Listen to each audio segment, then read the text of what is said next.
সাদা বলের ক্রিকেটে ছন্দে ফিরতে তামিম ইকবালের কাছ থেকে টিপস নিচ্ছেন টেস্ট ওপেনার মাহমুদুল হাসান জয়।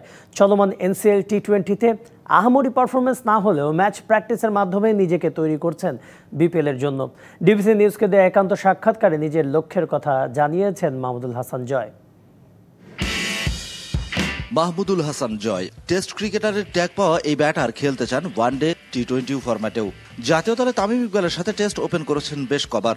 এনসিএলে তামিমের খেলা 4 ম্যাচে ছিলেন পার্টনার। জয় বললেন, ড্যাশিং ওপেনারের কাছ থেকে বেশ কিছু পরামর্শ পেয়েছেন রঙিন পোশাকের ক্রিকেটের জন্য।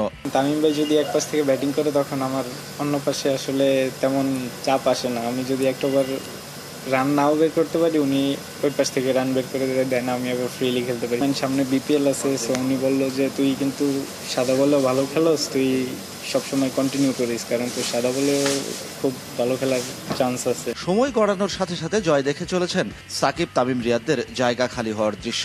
25 বছরের ওয়ারেন্টিযুক্ত দীর্ঘস্থায়ী দরজা প্রোটেক্টর, আধুনিক ও মজবুত দরজা।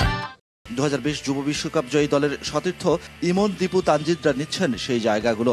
এই ওপেনার স্বপ্ন দেখেন তিনিও একসময় খেলবেন একাধিক ফরম্যাটে। আমরা লাস্ট অনেক দিন ধরে আমরা খেলে আসতেছি। এখন যেহেতু তামিম ভাইও নাই, সাকিব ভাই নাই, তারপর মুশফিক ভাই ও রিয়াদ ভাইও, মুশফিক ভাই হয়তো বা বেশি হলে আর কয়েকদিন খেলতে পারে, তারপর কিন্তু আমরা এই খেলার চান্স চলে আসবে। চলমান এনসিএল টি-20কে জয় দেখছেন ভিন্ন চোখে। এই ফরম্যাটের ম্যাচ প্র্যাকটিসের মধ্য দিয়ে বিপিএল এ করতে চান নিজের সেরা পারফর্ম। এমন না যে একচেটিয়া খেলা হচ্ছে যে এক টিম 180 করলো, অন্য টিম 120 রান অল আউট হয়ে গেল, এমন না।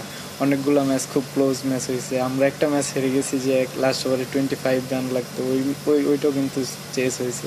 সো আসলে এইগুলো যত বেশি আমরা ম্যাচ খেলবো, ওইটা থেকে আমাদের এক্সপিরিয়েন্স হবে। সো এটা খুব ভালো একটা tournament.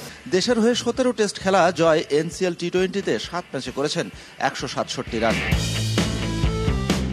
Shahan Papon, DBC news, Sylhet.